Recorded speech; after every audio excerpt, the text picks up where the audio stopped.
3HL 104.5 The Zone. Every Friday at 4:20, we visit with former Tennessee quarterback Jarrett Guarantano, and he joins us now. JJ, what's up? How are you, man? What's up, fellas? How you guys doing? Doing well. How much can you discern from a 72-point offensive output against East Tennessee State? Half and half, right? We would much rather a 72-point outlook than a 24-point outlook. So we'll take the positive and sit there and say that we had a record-setting day. So what do you think when you go through the tape? And again, JG does this on YouTube. You guys need to subscribe, rate, review, subscribe, all those things with him. You do a great job with that thing. But what do you see when you put in that tape? Did Tennessee show very much? What were they trying to get done? I feel like we didn't show very much. We kind of showed what we had similar to game one. I think when you look at that tape, you see a level of physicality again. I think we had a little bit more MAs and a little bit more misdirection stuff going on offensive line-wise just because of the different looks that ETSU was bringing us, just because they're a lesser opponent. They were shading the linemen a little bit later. They were throwing a little bit different blitzes that we weren't expecting. So we had some different looks, some different things that they caught us on, but all in all, it was very positive. And I think we stayed very vanilla, right? We're obviously looking forward to the next week with Georgia. We don't want to really show too much. And I don't really know if we can expect the same type of things that we've been running game one and game two to work against Georgia. Right. So do you go into a game like that, not to disrespect East Tennessee State at all? They were a top 25 team in the FCS level, but do you go into that game and kind of like work on you? Like it's more of a glorified practice thing? Yeah, I mean, obviously it's game, and then you look at more at like a joint practice. We really want to get better at these certain things from game one to game two. Obviously, they say from game one to game two, that's where you make your biggest jumps. So as a coaching staff, they're probably sitting there saying, like, let's stay vanilla, let's do what we do.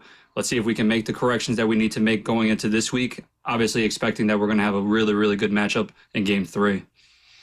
JG, man, what are your takeaways from how this offensive line is growing? Did you see differences from the Syracuse game to the ETSU game to what may be able to foreshadow something what's going to take place in this Georgia matchup? The good thing is I didn't see anything different, which is the good thing. Yeah. I thought in week one, I thought they were very dominant. I thought that they were very aggressive downhill. They were blocking the right guys, eyes in the right spot.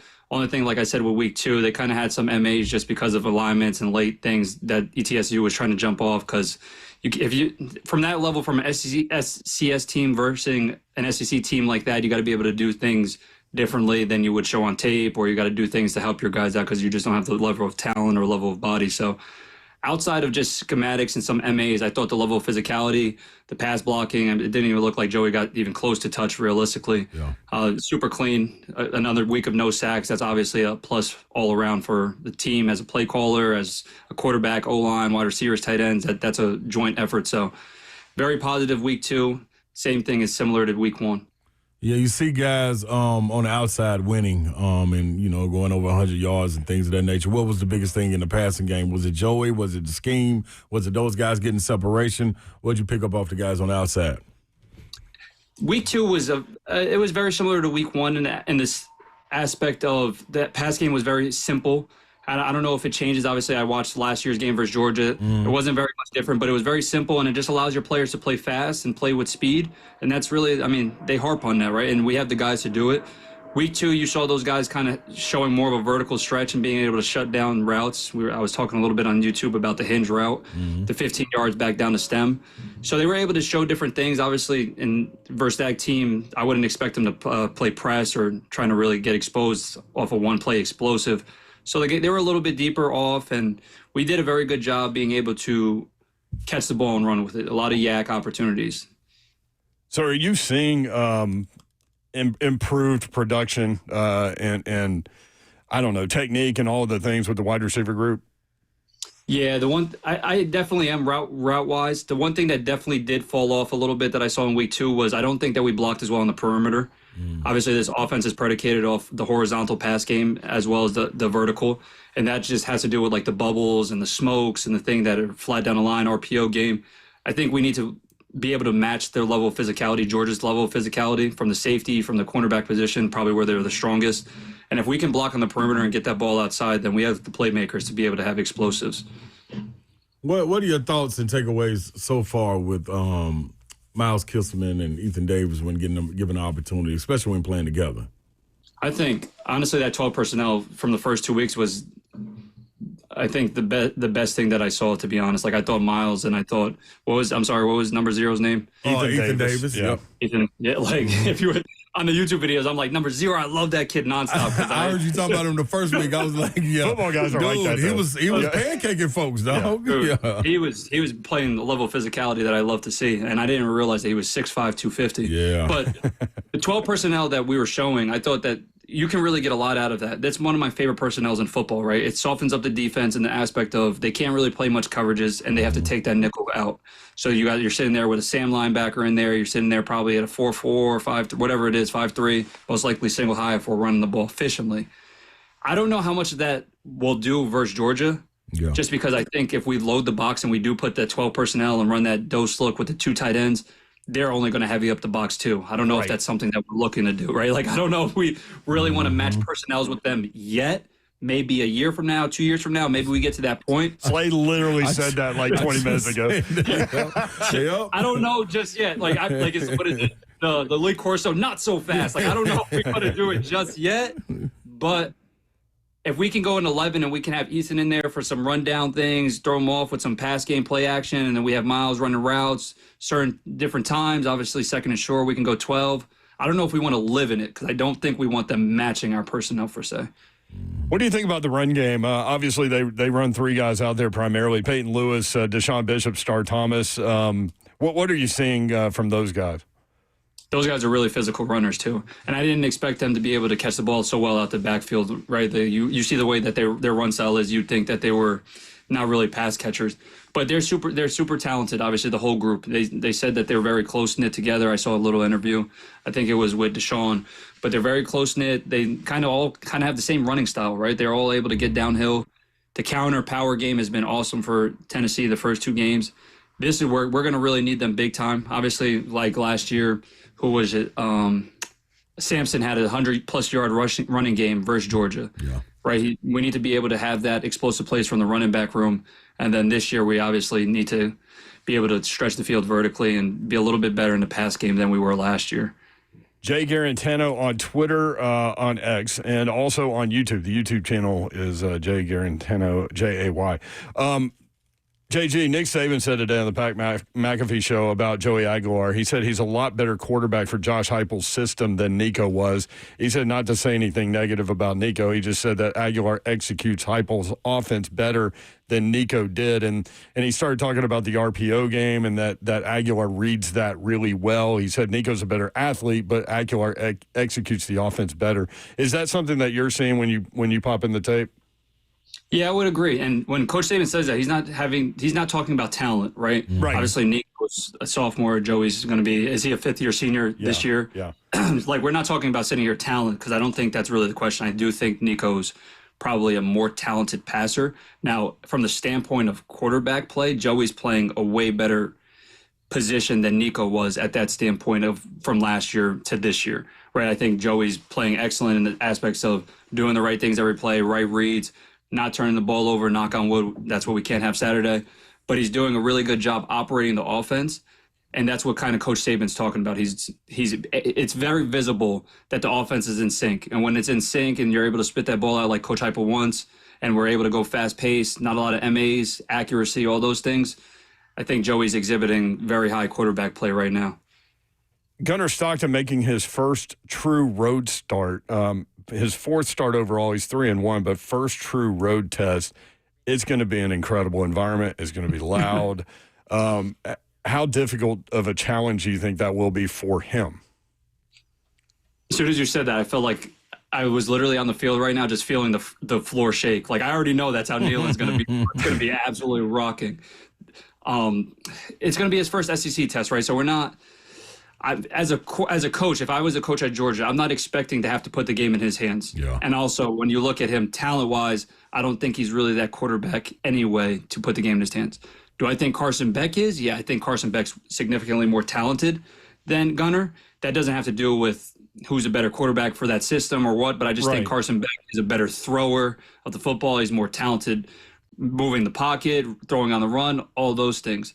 and the aspect of him having to manage an away game in one of the toughest stadiums, if not the toughest stadium in all of college football, that's just going to have to be something that they come to terms with, that it's not going to be very easy, right? So the first quarter is going to probably be, hopefully, I'm throwing it out there, some false starts because of crowd noise. There's going to be a lot of miscommunication. He's going to have to deal with operating the offense in a hostile environment.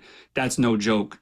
And I don't know if they have the people. That's what I was talking about today on my YouTube. I don't know if they have the guys anymore, right? Like, they still are Georgia. They still have top-tier talent, right? They're not as dominant as they normally are offensive line-wise. They usually have some sort of NFL draft picks at the wide receiver position, and they for surely have guys that are NFL draft picks at the running back position. I don't know if I've seen that the first 2 games. Now, can that pop up? Yeah, absolutely. Like, maybe, Coach Smart, he might have got these guys ready to go, right? Like, they might come out of nowhere, and then everybody's draft profiles coming out on Saturday. Everybody's going to have their best game of their life. But the first 2 games, I haven't seen the true Georgia like I've seen in the past with their run game and their offensive line being nasty and aggressive. That's where you got to kind of rely on your quarterback to be able to make those plays. I don't know if Gunnar could do that. It's going to be very interesting to see him against our defense. That's what someone asked me earlier, JG, was what scares me, not scares me, but what's the unknown for Georgia that would have you questioning this matchup with Tennessee? And that was my thoughts. The unknown with Gunnar Stockton. And who is that guy that when it's a play or a moment that needs to be, it's something that needs to be made, a play needs to be made, they have that guy circled that can go do it. Like, you don't look across the board and see guys slot for slot salivating they're going to go and make that play because they're going to do it because they've done it before. In this situation, the unknown is the thing that has me, if I'm being real, is the thing that has me, if it was something to go wrong, it would be like, dog, I didn't know he could throw it down the seam like that. You know what I'm saying? Like that. What is it? What is the unknown for you that has you scratching your head a little bit about Georgia? That's what puts me in a frenzy, because I do know the University of Georgia is a top 5 recruiting class every year. Yeah. And I do know Kirby Smart knows how to develop, and he knows how to get coaches that do know how to develop as well. That's why I'm like, in the first 2 weeks of tape, maybe it's lesser opponents, I haven't seen anybody truly jump off. Yep. Now we're going to see SEC play. Listen, I'm not doubting that they have talent. They probably have loads of it, and they have loads of depth. That's where it's like the same as you. So like that's where I'm like who's going to be that guy? Because it hasn't just popped off on tape. We haven't really seen draft boards. We haven't seen it crazy, but we know we have them. They have them, right? Yeah. And we also know that we're down our 2 starting cornerbacks that are probably all SEC players, and our best defensive tackle, right? So it's going to be. That's why I'm so iffy on it. Because do I think we can win? Absolutely. Right. I think that we have enough in our tank, and I think this could be the year. But I feel like there's so many unknowns that Georgia hasn't shown that kind of puts me in a little bit of a frenzy. We've shown a lot. We've obviously played Syracuse. We've had to come with our A game with that. Everybody knows who our players are: Staley, Braz, Matthews. They know our running backs. They know Miles. Who does Georgia got? Right. They got guys. I'm ready to see what the names are and the faces, try to put it all together. Yeah. Zachariah Branch is the guy in the slot. He came over from USC, but he's tiny, but he can move. That's one guy. I would think, as we're talking, I would think that, and maybe you agree, maybe you don't, but if I'm Georgia, I want to run the football, and I want to run it early. And if I'm Tennessee, I want to shut down the run and make Gunnar Stockton beat me. And if he does, he does. But that's where I would go. Oh, I would. If I'm Coach Banks, and obviously Coach Banks is one of the best DCs in all of America. If I'm Coach Banks, I'm sitting there and I'm saying, let's load the box. Yep. Let's play single high. Obviously, Branch, I completely forgot about him. He's a great player from USC. Let's load in. Let's make Gunnar beat us, right? One thing I'm not going to do is sit there in that too high look and have a weak box and let's see if Georgia's offensive line comes to play, because more times likely than not, they're going to come to play, right? Those guys are animals. They've been for, I don't even know what, 6 straight years that Kirby's been there. Unfortunately, I know all about him on the defense side, but yes, you do. I know, unfortunately, but I do, you know what I mean? So from a offensive standpoint for Georgia, I'm thinking we got to go run the ball downhill, especially in Gunnar's first start, and we have to throw RPO off it and try to see RPO play action off it. That's really the make or break of Georgia. and we're going to see if we can get Branch in space, right? They're looking at our cornerbacks right now, and obviously we have good players. We have a true freshman that's an excellent football player, but they're not what we normally start, right? So let's see. They're probably going to try to attack them. We're going to expect them to attack them because we have to stop the run. Now it's just going to be a matchup game. Jarrett Guarantano, you can check him out on YouTube. His breakdowns are great at J Guarantano on YouTube. Slay. JG, real quick before you go, what do you think Joey Aguilar's his ball handling is like? You know, as far as, you know, putting the ball in the belly, being able to come out, a little deception here and there. How do you think that's fared so far? I thought it's looked really good. Obviously, the only one that we've had trouble with was, not off the top of my head, was that one play action pass and versus Syracuse. That one confused the heck out of me. I was like, because it wasn't really an RPO, it was true play action. So I don't know why the ball would even really have an effect on being pulled or on the ground. But he's had some. You see it on tape. You saw it in game 2 too. Like some things with some miscommunication with the running back. Hopefully it's all figured out, right? We can't have these lapses in probably the game of the year for us tomorrow. But he's taking care of the football, right? And he's going to need to continue to do that. And Josh Heupel's offense is a little bit easier to do that with the space and the pace because we're not really looking at too much complexity from the defense. And he just needs to continue doing what he's doing, right? Do not try to be anything other than yourself. That's kind of what I got into trouble with my last year. I was really just trying to make the plays. It happened in the first half where it was going down, and then second half they threw me different looks, and we weren't prepared for it as a staff, as a team. Going into that second half, we have to be better than ever, right? We have, as coaches, we have to go into the second half and make second half adjustments because you dang sure know that Kirby Smart is. He's one of the best in the country at it, NFL, college, whatever it is. And from the quarterback position, Joey just has to understand that the first half is a completely different game, and the second half he's probably going to be throwing completely different things at you to stop what he saw in the first half. So that's a joint effort. That's from Coach Heupel. That's from Hasley. That's from Joey. We got to be prepared. First half game plan, second half game plan, because it's going to be two completely different games tomorrow. Yeah. I saw you talking about it on Twitter a little bit. Are you going to be able to go to Knoxville, JG? I had 6 tickets. And then unfortunately we couldn't because we had some family stuff pop up and then had plane tickets and everything. So I was expecting to. Next time I go to Knoxville will be an Oklahoma game. Probably the second biggest one. Well, you're gonna have to hit up Slay's little party. I know Slay throws it down, man. I gotta get an invite. You open invitation, JG. Come on by. We right by the communications building, baby. You guys are the best. Thank you, JG. Good stuff, man. We'll talk about the Georgia game next week. Thank you. Much love. See you guys. All right. Jarrett Guarantano. Give him a follow on X and YouTube. JG's going to get it to you broken down the way it's supposed to be, man. Yep. Golly, put me in the film room. That was it. Jay Guarantano, and it's J-A-Y Guarantano. When we come back.